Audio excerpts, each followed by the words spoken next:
Behind every brand, every movement, every leader, every transformation, there's a story.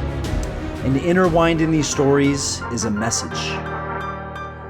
And this podcast is for you, the next gen leader, coach, entrepreneur, and influencer. My name is Travis Brady, and I'm a branding mentor and sales story strategist. I hope you see me more of a guide than a host as I share the stories behind the brands, so you can take these stories, experiences, principles, and teachings and use them to share your story with the world. So we are here with the industry giants, Michael Bernoff and Dan Clark. Dan Clark, top 10 motivational speaker in the world. Michael Bernoff, author of Average Sucks. Big human beings like Tony Robbins, larger than life personality, confidence. I've learned so much from these individuals, so I thought I would get them on a podcast together. I've been thinking about this for months now of getting in, so we're finally here. So I'm so excited to have them and the conversations that we're about to have. So thank you guys for jumping on the podcast. I guess we'll first start off by introing yourself. So Dan, you want to intro yourself? Yeah, that's funny. Or fill in the gaps at least. I think, just to put it into perspective, so you know where my heart is, my head and heart connected. I think it's unfair for us to ask a kid coming out of high school, where do you want to go to college? Where do you want to get additional training? What do you want to be when you grow up? And then it's even worse when you graduate from college or graduate from your training source and someone says, okay, so what are you going to do? What's your dream job? And I think that the question that we need to ask ourselves, especially young folks in that transitional period of life, is who do you want to serve? So I think to put it into perspective and consolidate my answer about who I am, I've taught public speaking for 11 and a half years at the university level, MBA program. And I remind my students about just a couple of fundamental things. Seek to bless, not impress. If you're nervous before you speak, you think it's about you. If you're excited to speak, then you know it's about them. And that's my MO. Just how can I serve others? I've had a chance, if you go to my website, danclark.com, I've interviewed every superstar, celebrity, athlete, and musician, power broker on the planet. And we have cell phone numbers. I have relationships with these folks. They're not just a one-off, and it's because I went in with the attitude and the relationship of how may I serve you? The goal is to have everybody leave me saying, I like me best when I'm with you. I want to see you again. So my expertise, I played football for 13 years. I was paralyzed for 14 months. I went to 16 doctors. 15 told me I would never recover. And as I figured out how to get better, I was asked to speak. New York Times bestselling author of 37 books. My newest book just came out, Story Selling. I'm really dialed into the power of a story and how you can choose the right story at the right time for the right reason to share the right message to actually influence someone's behavior and thought process in real time. I do a lot of stuff with the Air Force. I leave tomorrow to go back. I'm a Pentagon appointee and I serve on the Board of Visitors of the Air Force Academy. So I've flown all the fighter jets, I've flown all the bombers. I've been up into space for 5 hours. So I love to talk about perspective.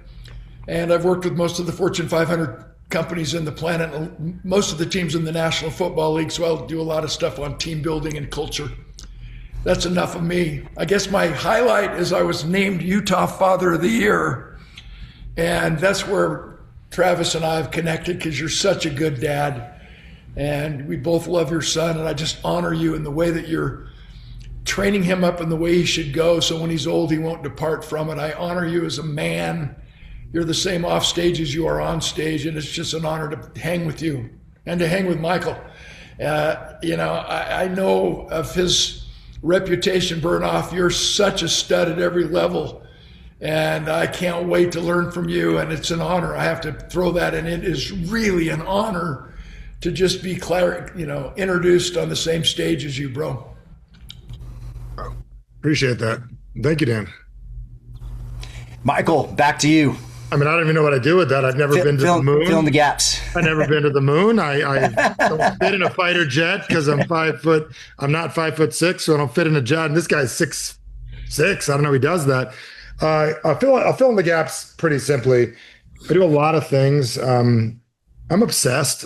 I'm an entrepreneur. I've been obsessed my entire life. I'm one of these human beings that since 2003, I've been doing what I do. I did go to college. Probably wasn't the smartest idea, meaning that I didn't take it very seriously. And I did what I did when I was there. And I learned very, very clearly in the 5 years I went to Arizona State University that I'm a way better entrepreneur. I am way better at working with people and understanding entrepreneurship. But I'd say my obsession and what I do every day since 2003. I've been a coach and an author and a speaker and a mentor since there were fax machines doing this stuff. I've been doing this a very, very long time.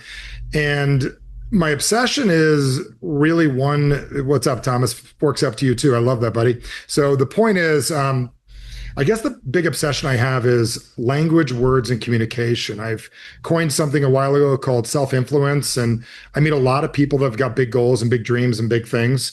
And whether it's a young adult or UFC fighter that I work with, or Jake Paul that really wanted to take his boxing for real. And I remember flying up to Calabasas to work with him, and I realized you got these big goals and big dreams, but you also got these blocks with your girls and all this other stuff going on in your life and different things.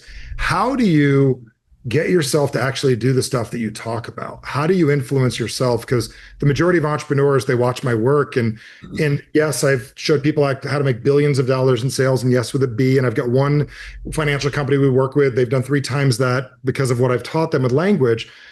But when we learn how to use the language ourselves on ourselves, the greatest programming mechanism in the world is our minds and our brains. And subtle shifts in language, subtle shifts in clarity changes our actions immediately. So I've been obsessed, very particular with language to a degree that it's sometimes challenging. People get worried about being around me because like, oh my God, I don't want to say it wrong. And there isn't wrong.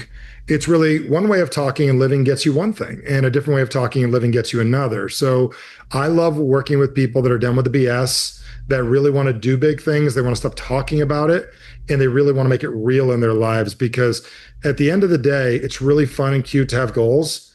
Most people, they get off on them. They get excited about them. They get turned on by them. I like to teach people how to turn on themselves and to get an opportunity to get the things they want. So I can go deeper on the subject, but I am obsessed with neuroscience even before it was a real thing.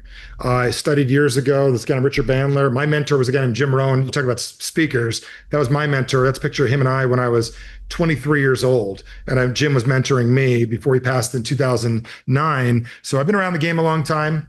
I'm not really very big in being famous. I'm really interested in making you famous and making a big deal, because my favorite thing in the world is to spend time with my family. I got 2 kids, one about to get married to an incredible guy, and she was a competitive cheerleader. I didn't want to miss one event.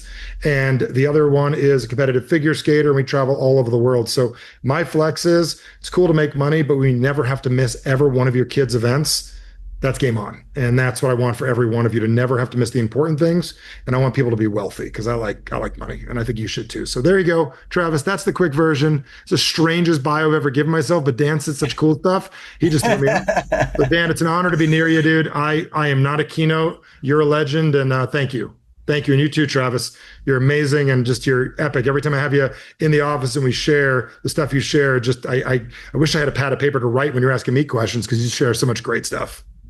Appreciate it. You guys both have been heavily influenced by Jim Rohn. Tell us about the influence that he has made on you and your philosophy, and some things that you carry till to this day. Dan, you want to go first? Yeah. So back in 1982, Zig Ziglar heard me speak, and he took me under his wing, and he mentored me for 25 to 30 years. And I bring that up because when I would go to the National Speakers Association conventions, I was his little protege. So I sat at his table and had all the meals, and he introduced me to all the biggest wigs, the Bob Murphys, the Dr. Norman Vincent Peales, the Robert Schulers, the Jim Rohns. And so that was my connection. Kyle Wilson, he obviously worked for Jim a long time, and I've known Kyle. But Jim Rohn, I mean, he's the country business philosopher from Idaho that relates to everyone. And just the fact that you have been mentored by him, Bernoff, just says a lot, because he's famous for saying things that validate why we're on this podcast. Rohn's famous for saying things like, formal education will make you a living, self-education will make you a fortune. Don't wish it was easier, wish you were better. There's so many Rohn-isms. He called me about 3 weeks before he died. I met him up in Canada. We were on the program together many times over the years because I'm twice as old as you, Michael. But yeah, when you well, it must be the peptides. I don't think so, but go ahead. when you get around these guys, they validate what Tony Robbins says, that if you get the right mentor, you can turn decades into days. Proximity is the greatest form of commerce. It's the greatest coinage. It's the greatest advantage that we can have when we can get proximity to those who have done it, who have done what we want to do, and who can teach us in a matter of moments what we need to do to be exactly, or to not to be like them, but to think like them so we can accomplish what they do. So Zig Ziglar was the guy who introduced me to Nancy Reagan, who invited me to the Reagan White House. I took Mrs. Reagan's Just Say No program to all 50 states. Between 1983 and 1989, I spoke in 3 high schools every day, 15 a week for 100 to 140 school days a year. And then I started doing 100 college university campuses a year. That's why I've had so many opportunities to perfect my storytelling and my public speaking skills, because when you're invited into a high school gymnasium full of 3,000 kids on a Friday before spring break, and you're supposed to dazzle them and lift them up with a message and get a standing ovation. If you can't do that, you ain't no speaker. You're just a freaking puppet. You're just a Shakespearean actor that whips off speech A. So I know that about you, Michael. You are the connector. You listen, and then you teach, and you lift us up. So mentors have made me who I am, and I've been privileged enough to have some of the biggest names just as you have. Wow. Yeah, Michael, tell us a little bit about some of the most significant mentors and how they have helped shape you and what you do in business now. Well, I'll tell you right off the bat, Jim Rohn was, when I was broke, I remember listening to him. I started in business because my parents taught me to work hard and be a good person, which is the worst advice for a business owner. The work hard thing makes sense, but I don't know about you guys. I work super hard. Be the good person stuff is good, but they never told me to be effective. They never told me that those people did something different. So I would say my mentor, my father in business, my dad would have been Jim Rohn. And I met Jim many times, and I still have this, and I wanted to show you this. This is The Art of Exceptional Living, the tapes. Okay. One of them is still in the tape player, still falling apart. I've listened to this 2,000 times at a minimum. And one thing Jim said to me, one of the first times I met him, he said, "Do you read, son?" And I lied and I said, "Yes." And he said, "What's the last thing you read?" And I'm like, didn't exactly have anything. He said, "You might want to fix that." And I remember opening up The Art of Exceptional Living, and I believe it was Challenge to Succeed. And it said in the audio set, all the things you want in life are based on the top shelf. They're based on the amount of books you can stand on. Now, this is incredible, Travis. I'm gonna fast forward. I'm gonna fast forward 20 something years. And he always said the concept that every home over $300,000 has a library in it. Now homes are millions and millions and millions of dollars, especially where I live in Scottsdale. Here's the best story. The 27th of June, I moved, and the movers came. And I don't know how to pack boxes, man. I don't even have to put pictures on walls. I've convinced myself, like, see a lot of you service guys, I pretend I can't put a picture on a wall. I can't do any of that stuff. So what I'd like you to do, and I want you to really, really grab that. What I'd like you to do is I want you to think about this for a second. I'm not good at packing. So I packed all my books in boxes, big ass Home Depot boxes, big old things. And I put all of them in boxes. And the guy was loading them on.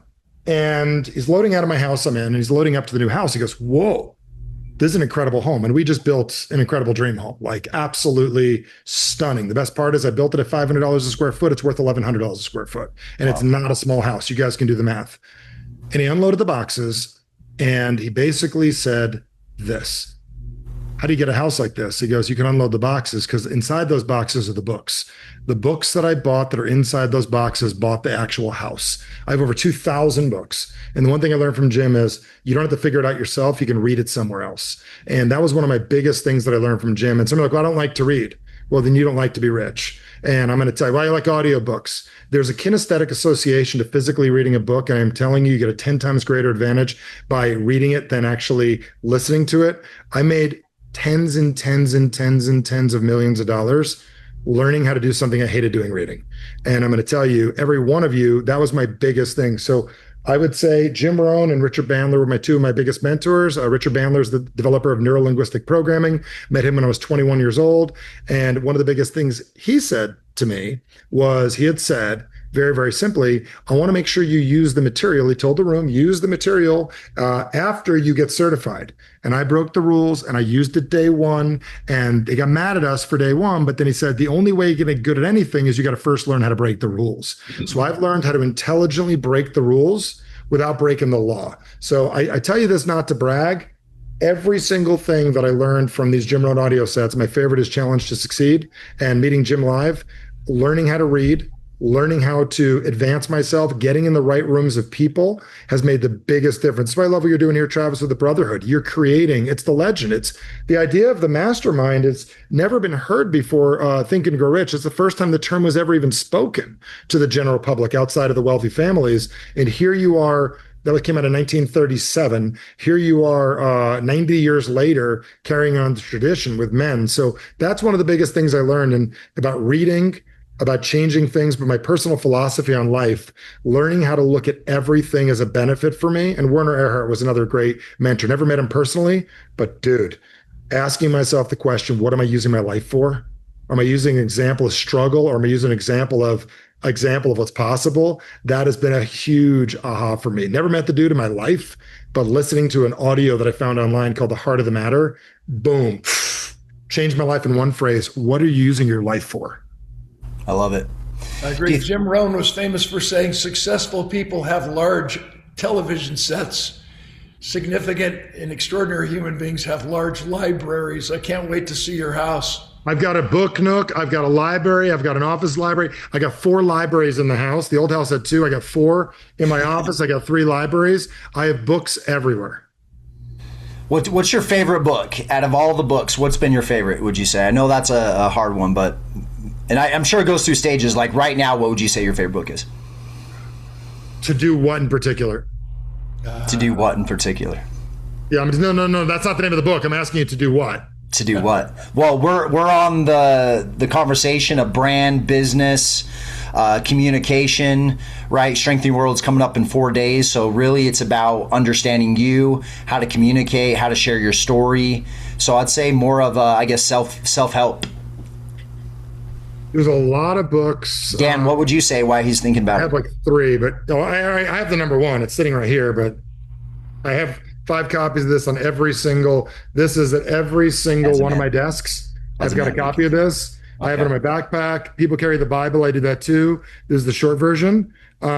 This book is on, I have 20 or 30 copies. Jaden, my future son-in-law, bought me the original copy in leather bound. But this book right here, I have a copy. These little books I keep everywhere I go. But this book right now, I probably read this about 20 to 30 times a year. Wow, that's insane. I love it. Have Dan, what about you? He just passed away a little while ago. His name's Clayton Christensen, a Harvard business professor. And he wrote a small book called How Will Your Life Be Measured? And I've read that multiple times as well. And isn't it interesting? I've read 1 book a week for the last 16 and a half years. And how many times do we read a book and then when we reread it, we're like, how did I miss that? Well, based on the new baggage and the new lenses that you've created in between readings, amazing things can jump off a page. So, yeah, I think Rohn's the one that said, you can judge a man's success by the number of books he's read, or something to that effect, where, we are the sum total of the books we've read, the people we've interviewed, the times we've laughed. So, yeah, I like the simplicity. I mean, we could always go with Think and Grow Rich. That's a timeless. Do you literally like that book, Dan? Let's get real. Did you really read it and like it? Because I struggled with that one. I bought 10 copies. I have one of the originals right here. I'll be honest. Yeah. I call myself rich, but man, I have trouble with this book. It just doesn't it is a tough read. Like I have trouble with it. I agree, but it inspired me to become the modern day Napoleon Hill, who wants to interview all the movers and shakers, all the gurus, so that we can elevate what he started. But let me throw this out, because this is a mastermind and we honor your brotherhood, Travis, and however we can get the word out, because it's about proximity. But I read a book, and it's one of my favorite books. I've given away multiple copies. It's called Uncommon Friends. And Thomas Edison, the famous inventor, to get out of the brutal winters in Detroit, he and his right arm, his right hand, his assistant would move to Fort Myers, Florida, and they bought a house in a cul-de-sac. And before he knew it, the guy who buys the house next door to him is Henry Ford. And then before the summer's over, the next guy who buys a house in the cul-de-sac, excuse me, is Firestone.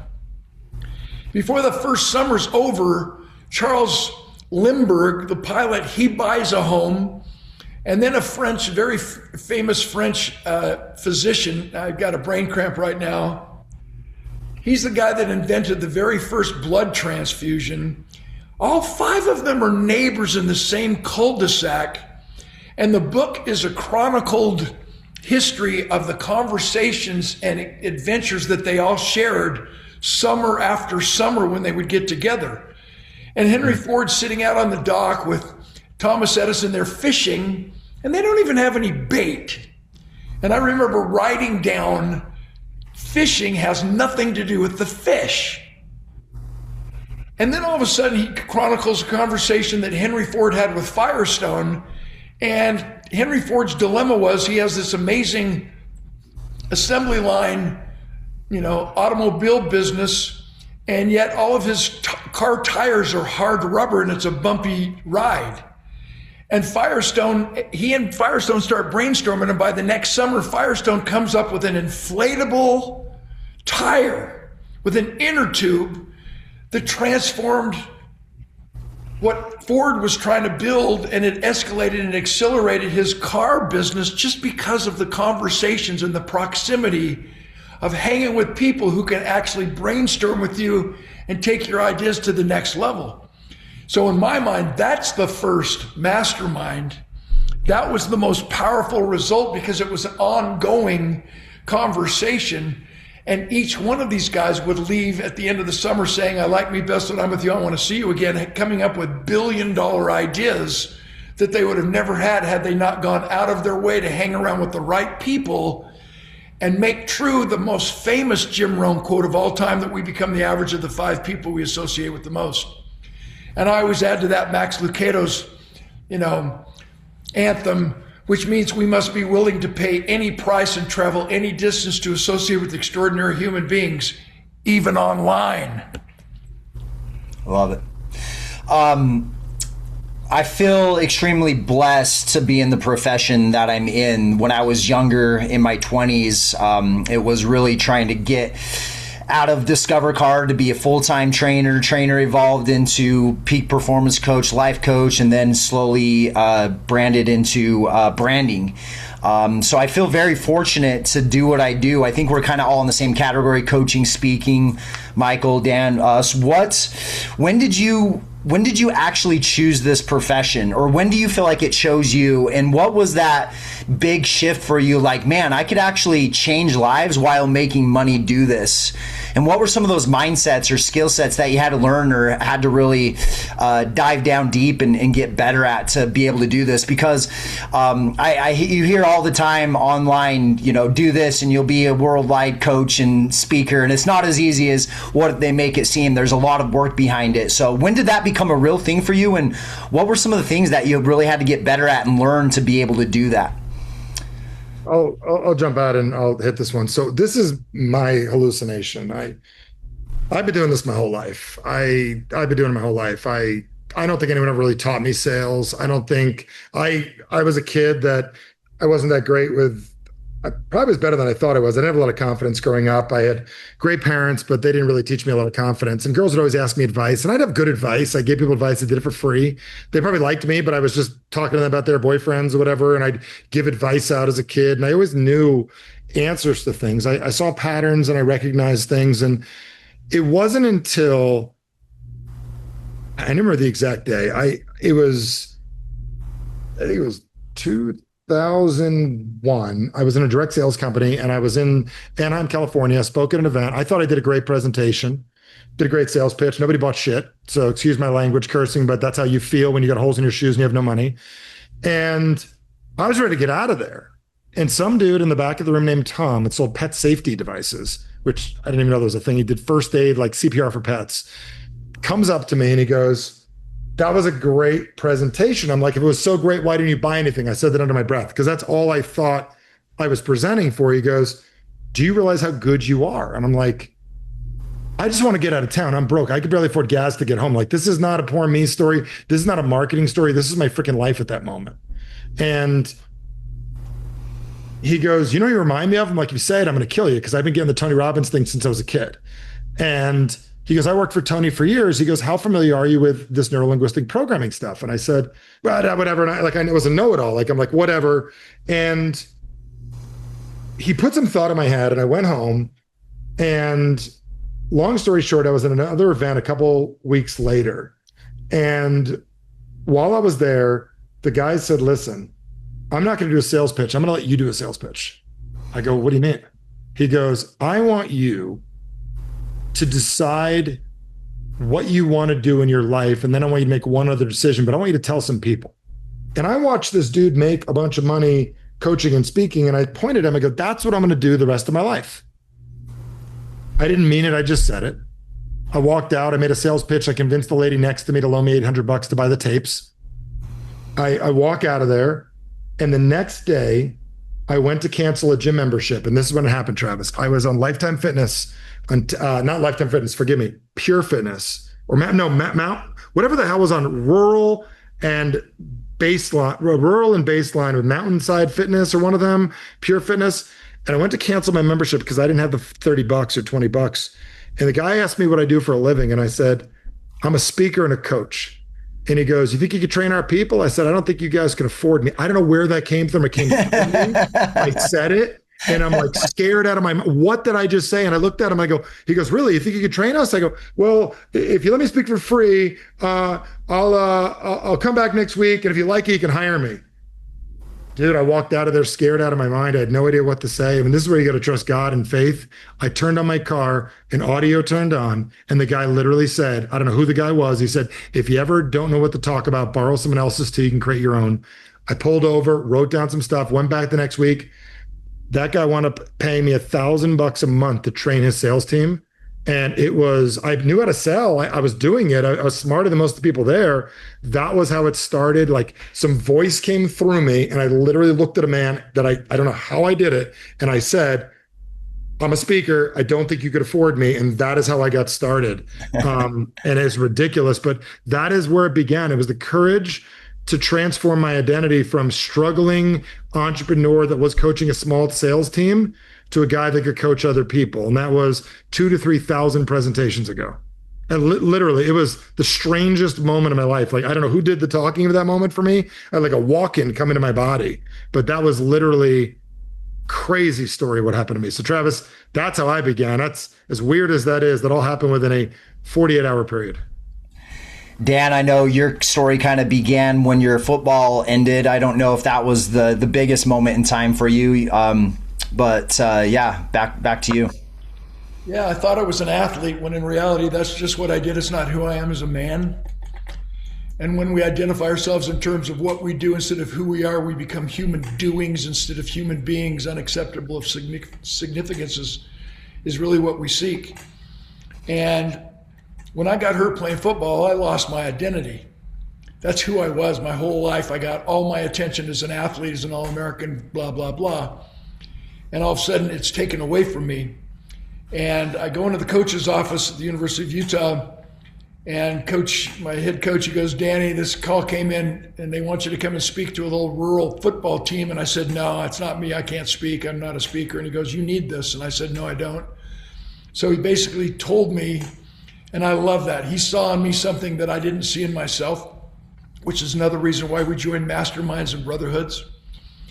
And so I accepted it. I drove up the canyon, about 45, 60-minute drive, crying, gone to 16 doctors. And I hadn't been to the one yet who said I hadn't been to 16 doctors quite yet. I hadn't been to the one who finally said I could get better. So when I show up, the coach has multiple sclerosis. He's in a makeshift golf cart wheelchair deal. And I ended up speaking before 7 of their 8 games, and they won the state championship. I have a Morgan High School state championship ring in my trophy case. And the high school principal heard me and he said, will you come and speak to the student body? And I said, yeah, I thought I had about 7.5 good minutes. So I invited 4 of my other buddies and we put on an assembly. He called 4 of his high school principal friends. We spoke at 5 schools. The next year we spoke at 13. I thought I was onto something, but I was doing it for free. And that's when I coined 2 phrases, which is really the consolidated answer to your question. You can't be a speaker and a coach unless you understand the difference between a job and a calling. And the 2 questions I ask everyone who, I coach so many speakers. How do I become a speaker? How can I turn your speech or keynote into a book, blah, blah. We all do that. But the 2 questions I ask everyone who comes to me and says, I want to be a speaker. Number 1, what would you drive 5 hours one way to say to somebody for free? And if you wouldn't do that, then you're not going to be a coach or a speaker because it's not a calling. And I get emotional when I try to confess my sins, but I've given over 6,000 speeches in 79 countries, and I have never missed a speech, ever. I've had planes cancel. I've had to rent a car and drive 7 hours through the Badlands of Nebraska to show up in time to be the final speaker of a 3-day conference in Rapid City, South Dakota. And I show up at the door in a suit that I had on the day before because I was driving and my luggage had already been booked on the flight. And the gentleman hugs me, the woman's sobbing. I was the only speaker who showed up in a 3-day conference because of inclement weather. And I don't want any of you on this call to think I'm such a noble guy. No, I know for a fact I was suicidal. Can we be that vulnerable on this call? I lost everything I thought I was. And my life spiraled downward until I hit what I thought was rock bottom. And now I've fought my way back to a 95% recovery. But I know for a fact, everybody listening, that there's at least 1 man and 1 woman in every one of my audience who is hurting as badly as I was. And if I could say something that would save a marriage, that would keep a kid or an adult from taking his life, that could kickstart an entrepreneurial idea that would change the world, I have a moral obligation to show up and share my story and be as vulnerable as I need to be to take that person from where they are to where they need to be, to give them that hope and that belief, and to turn them over to guys like Michael who have the actual system in place. Hope, French philosopher Pascal, he said, too many people live their lives hoping to be happy, but because they only hope, they never really are. It's like we're waiting for somebody to invite us to the senior prom, and we've never even taken the time to learn how to dance. So that's why it's such an honor to team up with Bernoff, because I can fire you up. I can connect your head with your heart, which means your blood will pump more rapidly, your brain will fire, your muscles will magnify, which maximizes your energy. And Bernoff's time-tested, proven processes and systems to take you from where you are to where you want to be will be the perfect marriage that will allow you to actually do something more than you've ever said you would. Which brings me to the second question I ask everybody who wants to be a speaker to make sure they know it's a calling. If you had 1 hour to live, what would you say? There's 3 M's. What's your message? Second M, market. Who would benefit from your message? Third M, marketing. Where would they gather? And are you willing to go there? Because you know what your experience brings to the table will change someone's life, change someone's stars, and fire them up to be everything they were born to be, the best version of themselves. I hope that answers your question, but I have never missed a speech because I know the value of words. I know the power of sharing our vulnerability and our stories. At the end of the day, people don't give a rat's wackazoodle if I've ever succeeded. They want to know, Clark, did you ever fail? They don't relate to my perfections if I even have any. They relate to my imperfections. Did you ever fall? Then what did you do about it? And if we can teach them how to get back up and go again, man, that gives our life meaning. It takes us from successful to significance. And that's why I do it. It's not for the money, even though I've made millions and millions of dollars as a report card in the process of helping others. But the joy, the satisfaction comes in actually leaving people in better shape than we found them. And when the water and the lake goes up, all the boats rise together. So I guarantee when we gather together, all of you who are going to come into our live event or whenever we can meet belly to belly, I get more out of you than you'll ever get out of me, and together we rise. I love you, Travis. I love you, Michael. I appreciate this opportunity more than you'll ever know. Love it. Next question, into branding. You guys have huge brands.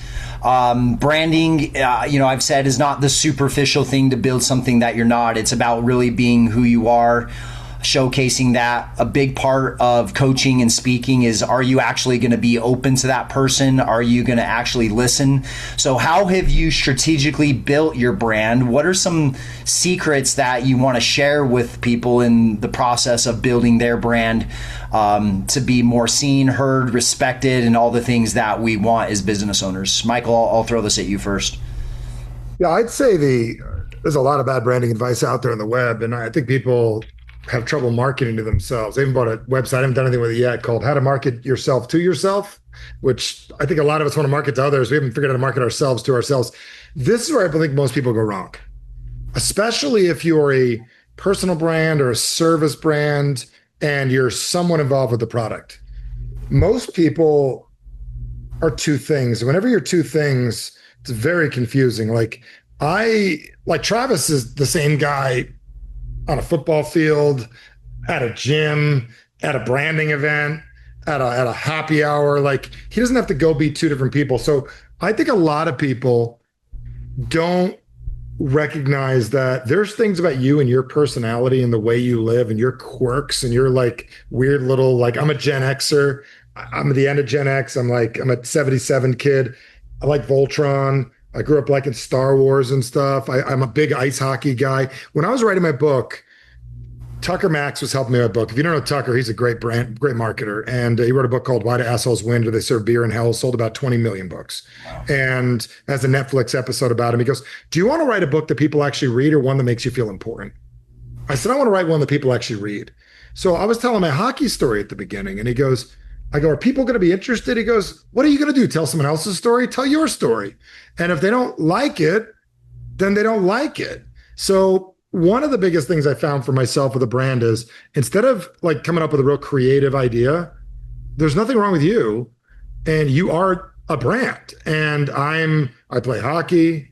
I'm a girl dad. Does that make sense? I'm aggressive. I'm from New Jersey. That's a big part of my brand. I talk about The Sopranos a lot. There's a huge niche for that. Do you know what I'm saying? My wife's Italian. There's a whole thing. So where I'm going with this, I think a lot of people think they put on their brand like they wear it like a cape.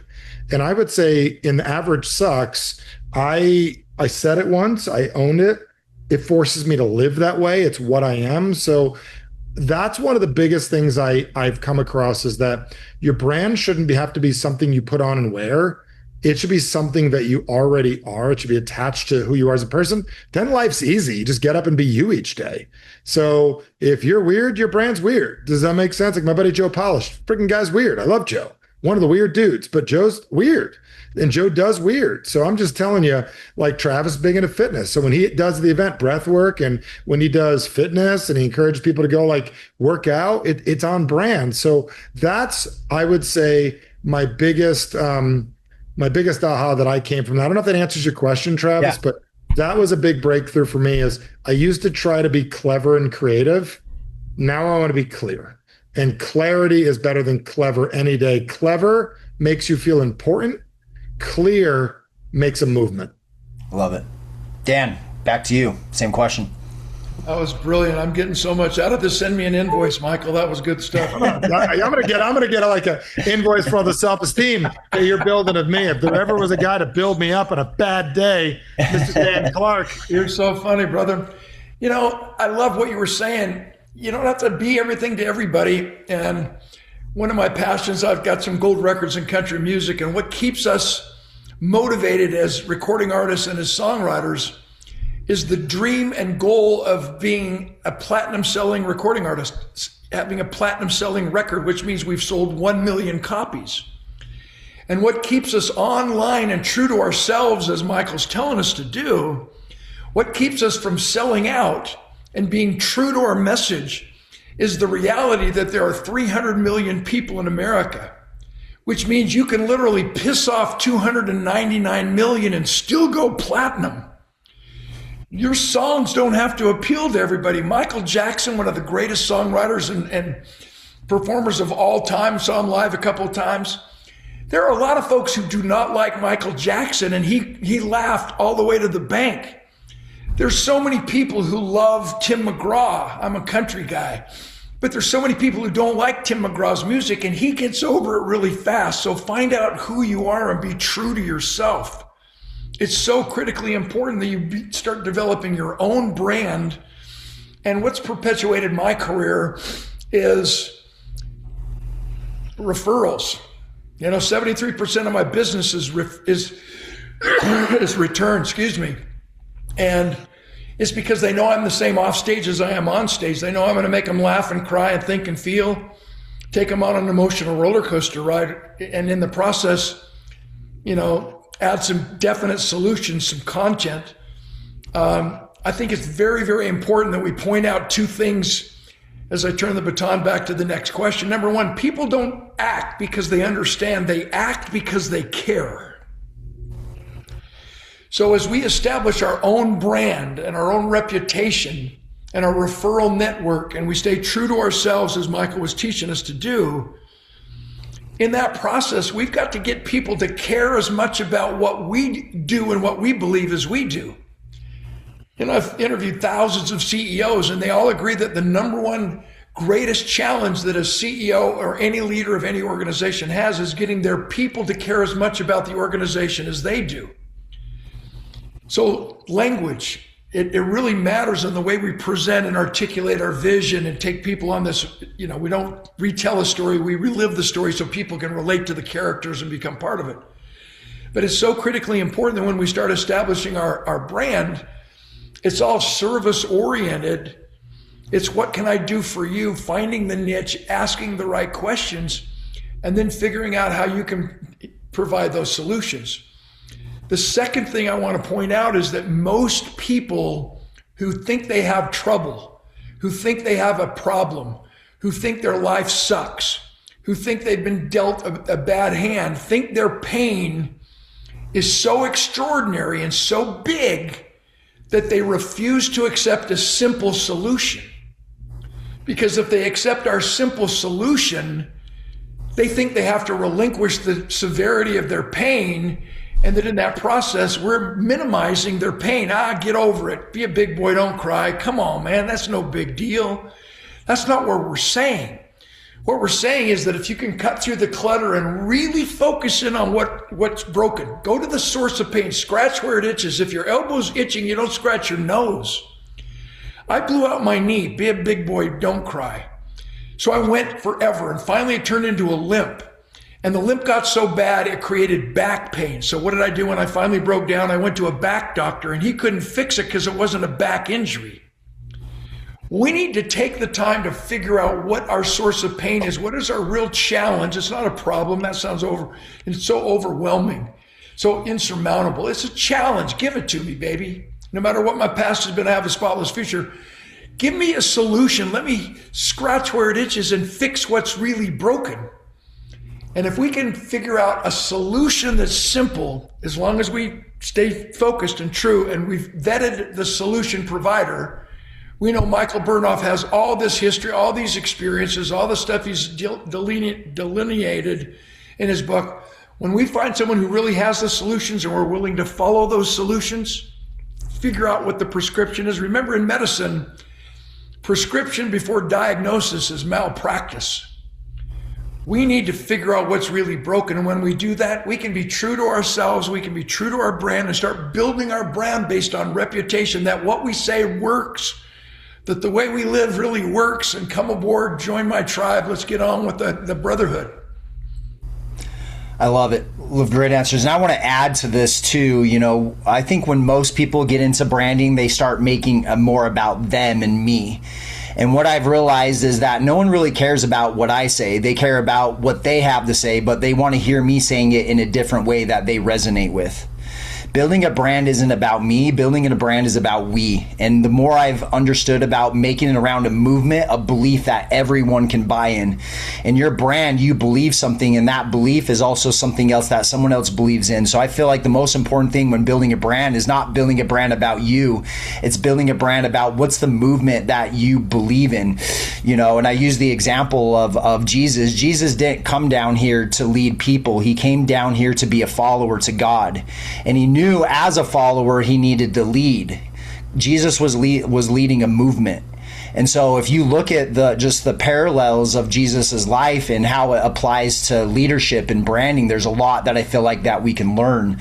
And one of the most important things I feel like in branding is being able to speak, being able to tell a story. Facts tell, stories sell, right? You'll hear Dan Clark talk about that all the time. His book is phenomenal, by the way. I've read it, Story Selling. You'll have to pick up the book. Such a great book. Dan, Michael, I talk to business owners all the time about the importance of speaking. It feels like only speakers actually want to get better at speaking. Why is speaking such a good thing to get good at as the CEO of your company? And what would be some of those things that you would recommend for them on getting better at speaking and holding themselves in front of people? So Michael, I'll let you go with this first. Yeah. So it's something that impresses people, I will tell you. And well, you're sitting in let's just get really real. If one of the biggest fears in life is insecurity and public speaking, people would rather die than public speak. It's like a joke they used to say back in the day. The second you do something that other people don't do, you just put yourself on a little bit of a pedestal. So I just want to tell you, if you're looking for an advantage in life, the fact that you would even consider it is like, whoa, that's pretty cool. Number two is, it is the greatest way to do one to many and to really get your point across with what you do. And it's just a skill that I thank God that I really learned at a very young age. I mean, every great orator at some point spoke in front of people, and everybody we admire at some level was a speaker. It could be the Steve Jobs in business. It could be Jesus in the Bible. It could be Moses. I'm pretty sure he spoke a whole bunch. Does that make sense? And then there was a group of people that didn't. So I will tell you that every weekend, there's groups of people that line up at temples and churches and mosques and synagogues to hear somebody share something. So our job is to talk to as many people as possible. So I would say it is a must for all of us. It's basically free almost to go to Toastmasters. I mean, I'm sure, Dan, you know our buddy Joel Weldon. He runs a Toastmasters up here, up north. Another one of the what do you call one Tempe? Why can't you said it earlier? My sister worked there. You guys said it in the Speaker Association. Yeah. Another national speaker. So I'd say definitely a thing. I train speakers when I don't train newbies, but I do train people that are already performing well, that want to adjust their talks. I'm very particular who I work with.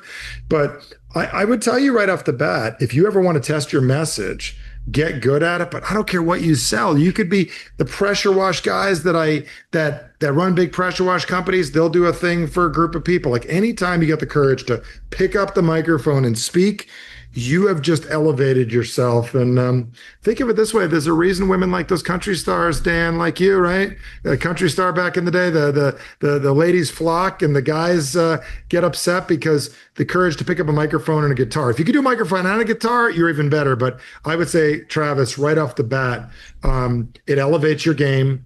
It literally puts you in a position of excellence, but it's a challenge, man. If you ever wanted something to make your confidence go up and be better at what you do and speak with certainty and clarity, don't just commit to speak, commit to being a lead at it. Love it. Dan, to you. That's beautiful. Yeah, like you were saying, the quote I use for my book, Story Selling, is facts tell, stories sell, but emotion decides. Yep. So I love what this is so good to follow your comments every time, Michael. I appreciate that, Trav. I would have, paid you a couple of $100 under the table to keep this format going, because it allows me to learn, but it allows me to percolate and incubate what Michael's teaching us, because it's just reality. Like he said, everybody's heard that the number one fear of people is the fear of speaking in public, and I disagree. The number one fear is not speaking well in public. When you're prepared, you shall not fear. And I love quotes. As a songwriter, it's the hook of the song that sells the song, and it's the punchline of the story that people remember. But when you think about it, under pressure, you don't rise to the occasion. You fall to your level of training. That's why we train and prepare and practice so hard. Pressure is not something that's naturally there. It's created when you question your own ability. And when you know what you've been trained to do, there's never any pressure. It's so critically important that we just focus in on preparing. And the preparation to be a great speaker and communicator begins with, what in the world do you believe? And why do you believe it?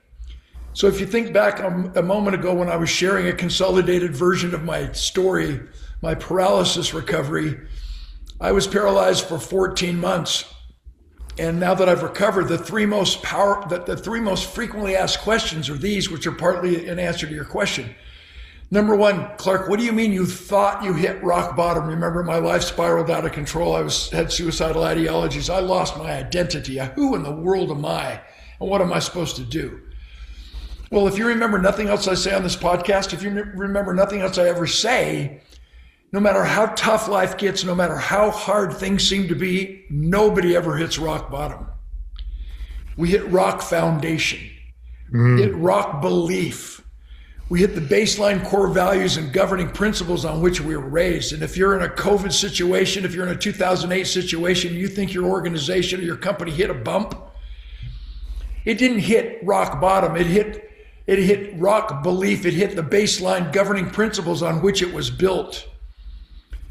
The statistics are 85% of family-owned businesses are bankrupt by the third generation. Why is that? Because young millennial or Gen Xer, they refuse to subscribe to the same values and governing principles that grandpa and grandma subscribed to, like sacrifice, work ethic, blah, blah, blah, that they use to start and scale their businesses. So everything that we are and everything that we want to share begins and ends, if it ever ends, with what do we believe about this. The second most frequently asked question is, why did I keep going to so many different doctors? The answer is, I kept going from doctor to doctor until I found one who believed I would get better. And I want to point this out. What we have to understand is the difference between knowledge and belief. Knowledge is power, but it has no heart. We don't learn to know, we learn to do. What are you going to do when we hang up with this podcast? What are you going to do when you leave our event on the 29th? What are you going to do? All the information in the world isn't going to make a person successful. It's like the guy who has 3 PhDs, one in philosophy, one in psychology, one in sociology. He doesn't have a job, but at least he can explain why. What's my point? Reason leads to conclusions, but it is emotion that leads to action. Let me repeat that. Reason leads to conclusions, but it is emotion that leads to action. And then the third most frequently asked question really answers your question, Travis.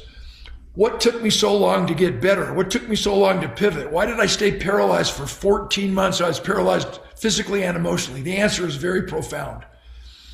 I stayed paralyzed because I was asking the wrong questions. I was asking the doctors how to get better when I should have been asking myself why. And once we answer why, figuring out the how to becomes clear and simple. And so you don't think my recovery was rah. Come on, Clark, get up and go again. It was based in physiology. It was based in neuroscience. When we only talk about the what and the how, we only engage the head. We only engage the brain, and it makes our communication transactional, which is superficial. Tell me how you're doing. How did you do this? What are you doing? That makes us transactional spouses, transactional parents, transactional coaches, leaders, transactional friends. How sad is that? How shallow. But do you realize when we connect the head with the heart, when we add to the what and the how a passionate why and a compelling want, which means our why is bigger than our why not, As I mentioned earlier, physiologically proven, our blood pumps more rapidly, our brains fire, and our muscles magnify. And as I said, it maximizes our energy, and it actually elongates our ability to access our second wind, our extra effort, which allows us to rise to the occasion whenever we need to. So when you can become a great storyteller, which connects the head with the heart, and it begins with what you believe, and you've accessed the life lessons that you've learned from your experiences, which allows you to turn your experiences into a polished story, using my little formula, it's amazing what can happen to your communication. It's amazing how you can take your personality, your brand, your personal experiences, and transform the world. Sell millions of dollars of your product and service because of the story that you share. Quoting Simon Sinek, my buddy, we have the same publisher in Penguin Random House. He said, people don't buy what you sell, they buy what you believe. People don't buy what you do, they buy why you do it. And what we believe and why we do what we do is our story. I love it. Some of the things I've been working on recently, and I've heard Michael say this, getting people to laugh. If you can get people to laugh, they really open up. I've seen comedians getting people to laugh, and then at the very end of the comedian, they drop this wisdom, and you could have heard a pin drop, and it's just like they have them so open and so vulnerable. So that's something I've learned. I know, Dan, you've talked a lot about that as well. And then Dan said something really powerful, and I'm sure you guys missed it, but I want to bring it up again because it really is so important and really can be the differentiator in how you speak. Is don't just tell a story, it's about bringing people into an experience. And when you bring people into an experience, they have the same epiphanies and breakthroughs you do. And that's really what we want at the end of the day. We want our story to actually move someone. So those are some things that I've been working on recently, and these guys model it very well. I'm super excited to have them this Saturday at the Strength Your World Brand Leadership Experience. 10 years. Crazy how time flies by. This is my last question, then I want to open it up to everyone else because I'm sure everyone else has questions. What's the legacy that you really want to leave with everything that you've done as a coach and a speaker, and how has that changed over the years in your eyes about leaving a legacy and what it really means to leave a legacy, and what should people be thinking about in their own brands and businesses when thinking about what's the legacy that they want to leave? Michael, I'll let you shoot us first. Okay, I'm going first because we're going the back and forth, and Dan requested that. So my legacy is pretty simple. I love entrepreneurship. I'm a big advocate of it. I love entrepreneurship, and I've got 2 kids, and I remember hearing a long time ago that less than 3% of the world has the life they want. And I would have thought by now, with all AI and access to everything in your pocket and not having to go to the library or the bookstore anymore, we'd have way more people doing it. And now it's less people have the life they want because things got harder and more difficult. So my legacy I want to leave is very simple. I work with people, I do coaching, I do one-on-one, I do coaching, I do all kinds of events, different types of things. If I could teach people to stop trying to change the world, and I can get people to actually change their world, and this is one of the big things that I'm really, really big on, meaning that if everybody would go out and change their world, impact their local pizzeria, their local bank, their local person, the people in their area, make a difference and help people in their areas and the people that they touch, by the time I die, if that winds up being 4% of people get what they want, that'll be great. But I really want to keep this going on because with Amazon and everything out there in the world, I want to be a big play of people learning how to self-influence themselves and get the things that they want in life. And my kids and my grandkids and great-grandkids still can carry on entrepreneurship. And it's one of those things. I want to be someone that really helped keep it alive because whether you realize it or not, it's under attack in a very big way. And if you don't not reading clearly, Amazon right now is meeting and going, how do we actually knock out real estate agents completely? I'm being honest. How do we knock out mortgage brokers? How do we kill all the pressure washers off? How do we get rid of all the roofers? How do we organize and operationalize it all? And it's not like buddies like my buddy Tommy Mello that's still an entrepreneur taking over garage door companies. It's major corporations that want to do this. So I feel if I could be a big piece that keeps entrepreneurship alive, which keeps freedom alive, which keeps possibilities and dreams alive, and my great great grandkids are still talking entrepreneurship, I feel like I did my job. I want to be a big part of personal development and that staying out there. So that's my legacy. I want to teach people that if they could impact their worlds and stop this whole rubbish of I want to change the whole world nonsense. Most people will never do it, nor do they ever do it. I'm not saying they can't, but man, if you could change your world and the people around you, that's my big legacy that I want to leave. Love it. Dan, and then we'll go to anyone else that has any questions. So I agree with Michael 100%. And I can't wait till I'm on the stage with him, because after he speaks and I come out on stage, I'll just say, yep, I agree. And any questions? I feel the same about you. I don't get a chance to do it. It'll be just so perfect. But let me just put a different twist in for sake of conversation.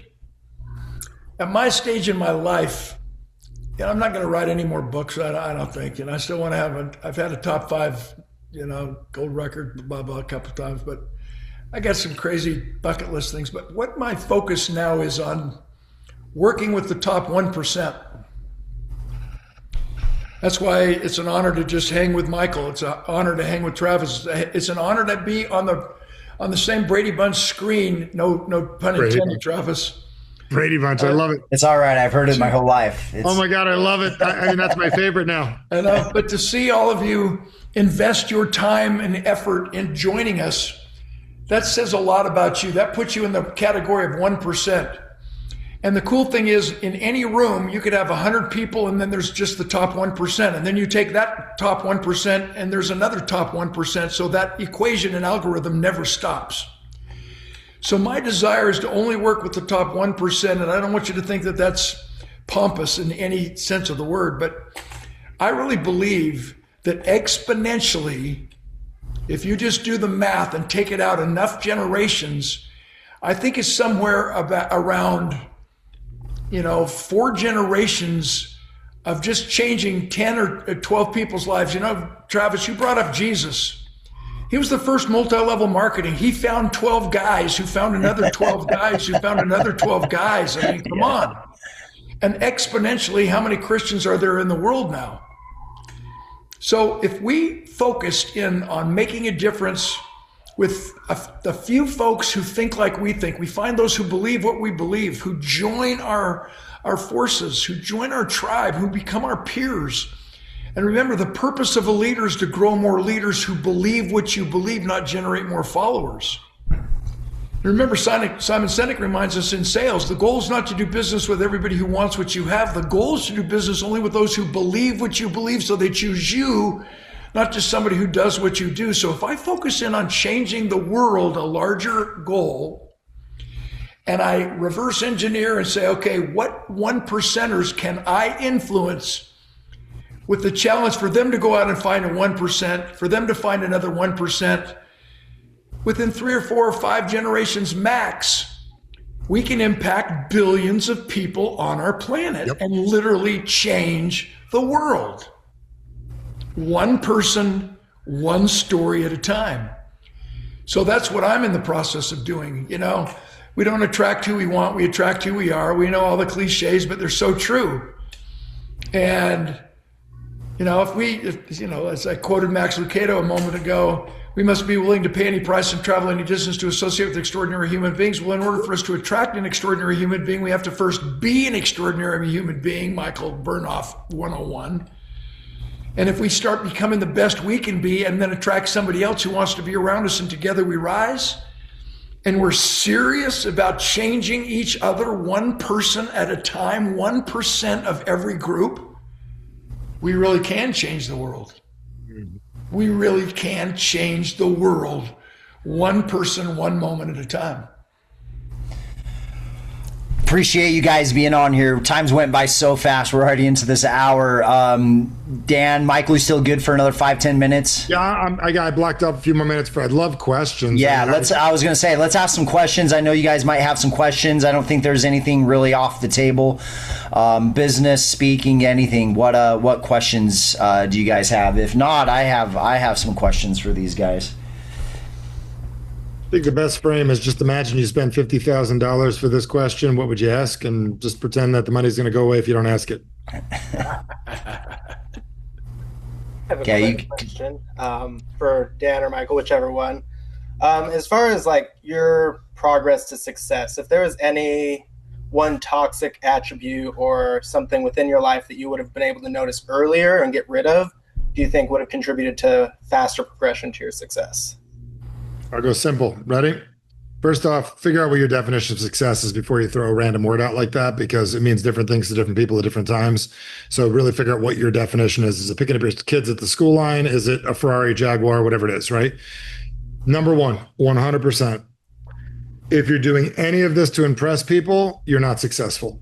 So I'm just going to tell you, my number one thing in the world is the sooner you can get rid of caring what other people think, and it's a tough one. You should be beating that with a 10-foot pole. You should be getting rid of that insecurity of doing any of this to impress anybody. You are destined to be miserable the majority of your life. I will not call that successful. So as soon as you care so much that you don't care at all, you can't just go saying it. You got to really own it. Like, how much am I doing this to impress versus how am I doing it to make an impact? So the sooner you get over that, you'll get called arrogant, you'll get called egotistical, you get called that stuff because you won't care anymore. But the sooner you stop caring and doing any of this to appease other people, the happier and faster you'll get where you want to go. I'm just going to tell you that is watching that in my daughter at 14 years old as a competitive figure skater, working to get rid of that in my 30s. The sooner that's gone, every high performer that we go to our dinners and the $10,000 dinners, nobody cares what anybody thinks at all, period, except for the people they choose. Love it. Dan? That's good. May I comment? Yeah, please. So, because I'm a storyteller, let me share this. So, my flagship book, published by Penguin Random House a few years ago, is called The Art of Significance: Achieving the Level Beyond Success. And after I finished my book tour, I realized the number one most frequently asked question was, Clark, what's the difference between success and significance? Here's the story. I'm in a conversation with one of my football teammates who was drafted into the NFL in the second round by the Philadelphia Eagles. He was really good. And after 2 years with the Eagles, he's traded to my Oakland Raiders. After 4 years in the league, playing at the highest Pro Bowl level, one day he walks out of practice, quits, never to play again. Why? He loved being a football player, but he hated playing football. He got what he thought he wanted, but he hated what he got. He loved the celebrity perks and the fame and fortune that allowed him to live this life we call successful, competing against others. Nice house, nice car. You know, they're on a destination that's impressive because they're competing against others, focusing on what matters at the moment. But because his true purpose in life was misaligned with who he was and what he was doing, and because he hated what he had to do to become successful, he would never become significant and he would die with his music still in him. So successful people get what they think they want, competing against others, focused in on what matters at the moment. But those of us who are striving to live lives of significance actually compete against ourselves and what we're capable of. We actually focus on the journey that's important by focusing in on what matters most, which is what lasts the longest. And the worst thing we can ever do is die with our music still in us, with all these cars, 2 chateaus, a broken family, and no one to share it with. So back to Michael, I love dovetailing on everything he's teaching us because I agree. And I really believe that we're all significant, striving to live lives of significance, or we wouldn't have found ourselves together on this Brady Bunch call. It's amazing how we can cut through the clutter and sift through what matters most and focus in on what matters most, which is what lasts the longest, just by asking the right questions. And in that proximity, we come together in a mastermind, in a brotherhood. I mean, after this call, I can't wait to go to dinner with Michael and his wife. And now, when our wives become friends, it's amazing how they want us to hang out, and together we rise. And Joe Polish, I met him a couple of times. I mean, the folks that we know that bring out the best in us are so critically important to our personal growth. And the sooner that you can focus, dovetailing on what Michael said, the sooner that you can focus on the definition of success and then put that aside and take it to the next level. What do we have to do to become significant by wanting what we do, wanting what we think, wanting how we live? So as a professional speaker, I would hope that my rep is I don't teach what I know, I teach who I am, what I've experienced, and how I live. And together we rise. So that's not a question of check the box and cut that out of your life and cut that out of your life, but we've got to stop hanging around with people who only want success competing against others and focus in on people who want to be significant by competing against what we're capable of. Does that make sense? Great wisdom. Matt, you have a question? Yeah, I found it interesting because of all the books that are written and all the things. When Travis asked a question about your most important books, it was like As a Man Thinketh, Napoleon Hill, Common Enemy of Success. Like all the books have been written since 1970. What is the difference in your opinion? Is it just people just putting content out to be cool and sell books, or because obviously those foundations, I sold bookstore to door. That's the first 3 books they gave us. So I'm just curious, like your opinion of like, obviously there's like mainstream things like right now that are popular and no one even talks about As a Man Thinketh or Common Enemy of Success or, Think and Grow Rich or, How to Win Friends and Influence People that are all written, 50 years ago. Well, my take on that is, are you asking the question? Yes, that's it. So my take on it is, I like to read the source material. I mean, like you can't go wrong with your Bible. Do you know what I'm saying? You're not going wrong with that. You're not going wrong with that. And you can't go wrong with the Old Testament, the New Testament. You're not going wrong. Okay. I'm not saying that any of these are more right. The world has changed. It really just depends your age and how old you are and what came on and what you relate to. So if a young kid gets motivated by Mel Robbins and gets motivated by something new, I'm just happy they're motivated. Like the other day, my little one was in the other room. I have no idea how she found Layla Hermosi to listen to about don't let anybody steal your dream. And she's 14. I have no clue how she's listening. I don't resonate with her. I don't resonate with Alex Hermosi. It doesn't compute. It doesn't make sense to me. I don't get it. I'm from a different world. So it really just depends like what are you used to, what you grew up with. There are some great books that are written, like Dan Millman's. One of my favorite books is The Way of the Peaceful Warrior. Second great book is, if you've never read The Journey of Socrates, is great. That's, if you've never read it, one of the best you'll ever read. The story of what it takes to make things happen. But to answer that is, I don't know if these are better or worse, but they work for me and they feel like source material. And I have one, I can't remember what it is at my house, weird books, but even like The Dynamic Laws of Prosperity by Catherine Pronder. Most people will never hear of that book before. Unity Church lady, absolutely amazing, from the 60s or 70s, an incredible book. But I don't know, this is what I grew up with. My journey was in the 90s. Do you know what I'm saying? When what I grew up with in the 90s. I'm 50, almost 50, 48 years old. But my journey was. It really just depends. I mean, some people are Gary Vee fans. I don't resonate with the guy. Dan? Back in the day, I always had to read what my audience was reading so that I could communicate. So I had a ritual where I'd wake up every morning and I would vacillate between the New York Times and Wall Street Journal and Business Week and Time and, all those publications. But then I would read the book that just came out, The 7 Habits of Highly Effective People, the whatever. Sure. But now I'm still fascinated by all the topics that are on everybody's minds. Herb Cohen, he's a negotiation guy, and Coney, leadership, all these folks, I need to be abreast of what they're saying, but I read books to stimulate in my mind and in my memory something that relates to them so that I can become a better human being. I've written so many speeches for celebrities, written 5 speeches for Kareem Abdul-Jabbar, and I wrote his TED Talk. It was the #1 TED Talk for 30 days. And, Derek Huff, Dancing with the Stars, NFL superstar, blah, blah, blah.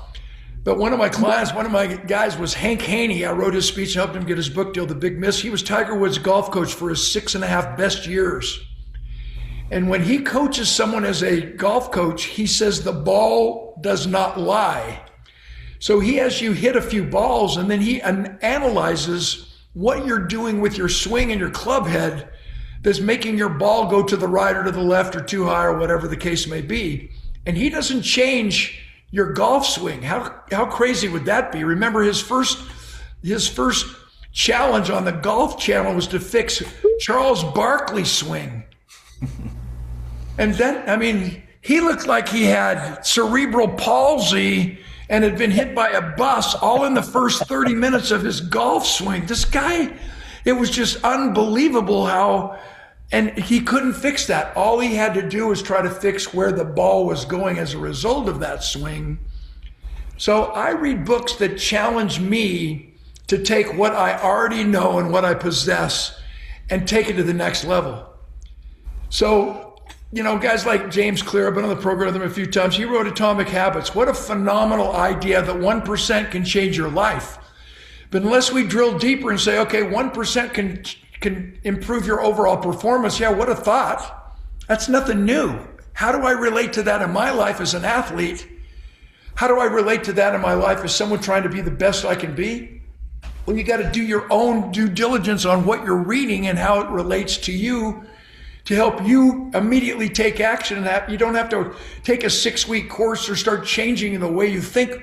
Take what you already know and take it to the next level. For example, there's 1,440 minutes in every day. 1% of that is 15 minutes. What could we accomplish if we're willing to wake up 15 minutes earlier than we normally do? Right then, I don't have to read the rest of the book. Right then, it's changed my life forever. And I maybe got that in the first 13 pages of Atomic Habits with James Clear. So that's what I read. I try to find books that will stimulate in me something that I can immediately relate to, where I can take action on right now, today. So from a football player's perspective, you know, the teams, write this one down, guys. This is so profound. It's changed my whole life. I coined this 1,000 years ago, and it's made the difference based on reading a book that triggered it in my mind to coin it in a phrase that I can relate to and teach. The teams that lose begin the game with the goal of winning. And the teams that win begin the game with the goal of execution. What are you going to do right now when we hang up with this podcast? What are we going to do right now with what we know? My dad always said, well, people come to me all the time, Dan, will you help me write a book? I've been working on this book for years. I'm like, yeah, that's the problem. Once you know what you want to say, publish it and then write another one and publish it. Quit putting off thinking you have to be perfect and have it all assembled in one book. My dad always said, do you know enough right now to take action? Then take action. That's great advice. What can you do right now with what you know and the skill set you possess to be better today than you were yesterday and keep doing it? Last question, Keith, and then we're going to wrap things up. Go ahead. All right. So, we're talking about legacy. We're talking about identity loss. We're talking about having a calling. The long story short, I've been stranded in corn country for the last 2 months trying to repair a motor to get back to be at the event with Travis this Friday. It's going to be cutting it close, but I've spent 2 months now with myself just thinking about everything. And I was on a good track of where I thought I wanted to go, and really thinking about what my dad told me before he passed earlier this year.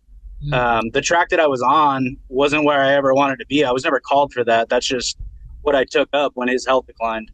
And with him telling me that, I've had a lot of time to think, and I feel like I have a lot of drastic changes of train of thought, direction, and what I actually want to do. How do you power through such a shift in identity, business, everything like that? I mean, how do I do it, or how do you do it? I suppose the best way to do that is, have you experienced that in your life, and how did you make it through that without losing your belief in your calling? Okay, are you planning on making it through, or are you giving up? That's just straight up, I'm going to ask the question. Well, I'm going to do it. Okay, so you already know you're going to make it through. So the way I do it is I look at it like this. I would say after you make it through and you're on the stage of success, or whatever you want to call it, what's the feeling you're going to get? the real deep feeling after you're on the happiness stage of success, I don't mean your legacy, because the problem with this word legacy, it's a cop out why most people don't live their life. And so I want to punch the guy that came up with legacy, because I can't stand it unless they use it correctly, meaning how are you going to live your life? And then because you lived your life, you love the legacy. Most people wait to cop out to a legacy. So Keith, stay unmuted. Let me just ask you a couple of questions. I'll be real fast as I do this. So Keith, unmute. Okay, Keith. When you finally are succeeding and having the life you want, after you got your check, did your thing, were told you were great, you're in the shower, you're thinking later, you're taking a walk, what's the feeling you're going to have when you're all by yourself? And my kids will be proud of me. You can almost cry inside? Yeah. Okay. If it doesn't work out, probably going to cry, correct? Yep. And if you do nothing and you can't get off the freaking island, you're probably going to cry, correct? Yep. So at the end of the day, you're going to cry regardless, correct? So I'm making a joke as I'm telling you that everything's going to work out the way you want it to. It's just depending what are we going to be crying about. Crying about happiness or crying about sadness or what you do. So you already know what you need to do. I don't think you need validation. We've all been through it. Everybody's been through the different things. Do you believe that challenges make us grow? Yeah, absolutely. So I think you just need to believe in yourself and realize my favorite line I think I've ever heard, and I think it's from the Talmud, and it says this: I guess I needed this right now. And it sounds a little different when you say it in Hebrew, but if you just like it, obviously you needed this to become the man you desire to be. Do you realize you need this challenge to become who you need to be? Probably. Travis has pushed me about as far as I've come to this point. Probably or definitely. Yeah, no, definitely. There's some things I want, which means I got to get through some stuff, and I'm going to use this as a gateway to getting there. When you start reframing this and looking at it differently, you don't have any problems right now. You got a few things to get through. We'll see you in a couple of days. You'll be at the event, and if not, we'll figure it out from there. But you see where I'm going with this? Yeah. What am I saying? Just get it done. It'll happen the way it's supposed to. You're going to do it anyways. Why don't we stop talking about it, and you just decide now that it's all going to work out, and have what I call obsessive optimism, and just assume it's all going to work out. If it doesn't, we'll have that conversation later. All right, I'll see you guys Friday. Love you, man. There's your answer. Michael, Dan, I'm really grateful for you guys both. Thanks for believing in me. Go ahead. Keith, if I hadn't been paralyzed, I wouldn't have enjoyed myself on this podcast today. I would have never met you, Keith. I would have never interacted with Michael or Travis or any of you on this call. Think about that, what Michael said. If I wasn't paralyzed, connect the dots, I wouldn't be here today. It's so critically important. When I was paralyzed, I had buddies, medical school, coming to me and say, Clark, you must be depressed, man. You need some medication. And you know what got me through it? I realized there's a giant difference between being depressed and being discouraged, a huge difference between being depressed and being disappointed. If you're down on yourself, there's a really good chance that you're only experiencing what we call halts. Hungry, angry, lonely, tired, or sad. And when you're experiencing any one of these emotionally distorted conditions, we can't think, we can't feel, we can't forgive, we can't understand, we can't listen, we can't love, especially ourselves. And every one of those are fixable. If you're hungry, eat nutritious food. If you're angry, if you're lonely, go serve someone else. If you're hurting, find someone else who is hurting. And when you help him or her, two souls are healed. There's a solution to everything that we are engaging in right now. And like Michael said, nothing happens to us, everything happens for us. And I can't wait to see you on at the event, man. Yeah. I'm excited. Look forward to it. Thank you, guys. Yeah, I'm really grateful for your time today, Michael and Dan. I know you guys are both very busy. More grateful that you come to my event and you don't charge me the five-figure fee to speak at the event. I'm really grateful for that. I do pass that on as well to other people, just so you know, as well. And I'm really excited to have you guys Saturday. I'm excited for everyone in the brotherhood that's coming as well to strengthen your world. Been doing it for 10 years. I would have never continued to do something if it didn't to impact lives. There's definitely been events where I was like, why am I doing this? Blah, blah, blah. I get to the end of the event and God reminds me of why we're doing this. It's something special. They say a 4-year-old is in the brainwaves of constant creativity. And how often do we allow ourselves to be into that brainwave of constant creativity? And that's what Strengthen Your World does. It's going to open something deep, and you'll find what you're looking for. And that event is really meant to help you dive deep, uncover whatever the next steps are. You're going to meet some incredible people. Mike and Dan are going to be one of those. So Brotherhood members, I know you have extra tickets. Don't let those tickets go unused. It is that incredible event. Whatever you have going on, it's worth moving whatever you have to be there. And as entrepreneurs, we have the gift of being able to move stuff around. It's one of those events where I would say absolutely move whatever you need to be there for those days, both days. So thanks, Dan. Thanks again, Mike. Search them on Instagram, send them a message, make sure you follow them, and incredible human beings. I also not look up to them, not just as a coach and a speaker, but also fathers, both incredible fathers. So thank you as well through that process. So thanks, guys. Have a great night, and we'll see you guys at Strengthen Your World. Hey, you know you have a story to share with the world, which means you need to get on more life stages. Go to benextgen.com/speak. Again, benextgen.com/speak. Or you could just click the link in the description. Fill out an application. Our team will reach out to you and show you how our speaker partnership works. Get on a stage, get video, blow up your brand, blow up your business. Let's go.